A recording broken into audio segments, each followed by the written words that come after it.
We've heard a lot about Poland and its beautiful, sometimes untouched landscapes. But we'd never been to this area before. So, in June 2025, we set off in our motorhome to explore northern and northeastern Poland. We're coming from Kołobrzeg today and parked our motorhome on the western bank of the Swine River at a marina in Świnoujście.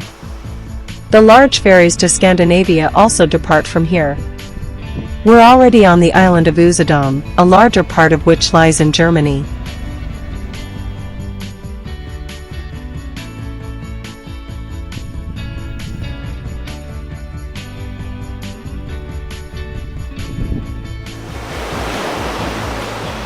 We take our bikes and head toward the Baltic Sea beach. Before we get there, we come across extensive fortifications. The well-preserved fortifications date back to the Prussian era. The fortifications, Westfort, Engelsburg Castle, and Eastfort are open to visitors. But we want to continue.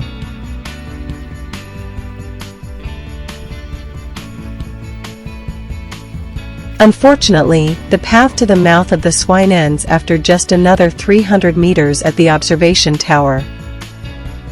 The so-called mill beacon on the pier, one of Swinoujście's landmarks dating back to 1874, would only be reached by a long walk through the sand. Back then, the sails still rotated, creating a flashing beacon for ships' navigation. Here, at the mouth of the Swine, begins a 42-kilometer-long, continuous sandy beach that stretches all the way to Piemont on the German side. Today, the beach here is almost deserted. Our path leads us further into the seaside resort. Świnoujście's wide sandy beach is separated from the spacious promenade with its modern hotels by a narrow strip of coastal forest.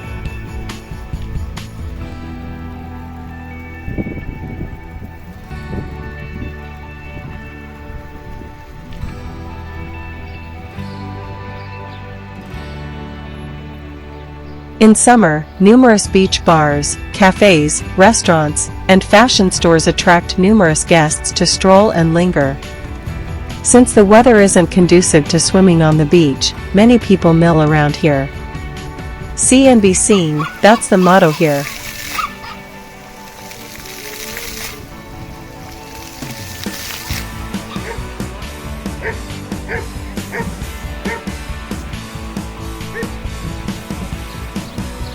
Several exits lead from the promenade to the beach.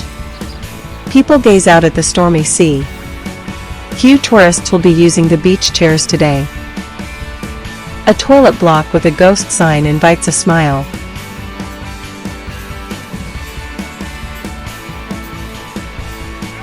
The snack bars and souvenir shops here look so modern and tidy, unlike in the many coastal towns we've seen.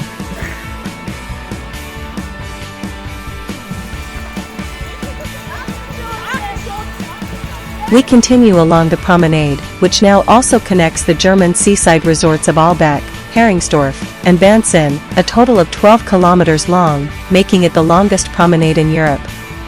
Here, we can also admire the restored Wilhelminian-era villas, which were exclusive hotels during the Kaiser's era and housed Berlin's elite. Unlike in neighboring Albach, Heringsdorf, and Bansin, these are not houses of the so-called spa architecture. We now want to go to a street that is also popularly known as the Polenmarkt, Polish market. Here, just across the German border, goods such as cigarettes, clothing, and handbags, supposedly brand-name items, are offered at comparatively low prices over several hundred meters, like a bazaar.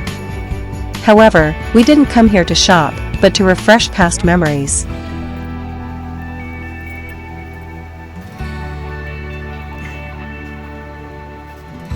We continue to the city center, 2 kilometers away. We can just hear the carillon of the Christ the King Church as we turn into the newly designed central square.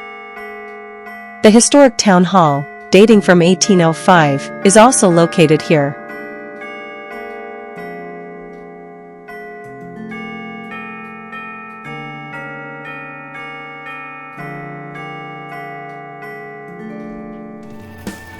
Without further consideration of the city, we head toward the spa park, designed by Peter Joseph Len in 1826.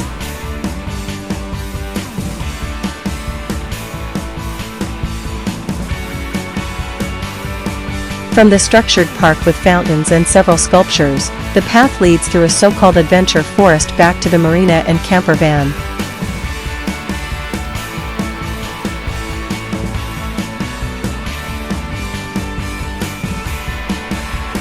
Next to the marina are the old water tower and the historic shipping office.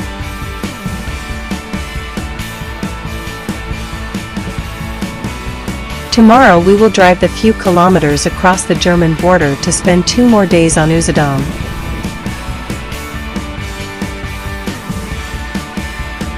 A brief summary.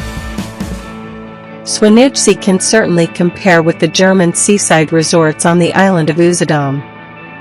A shared German-Polish spa culture has developed here across the islands.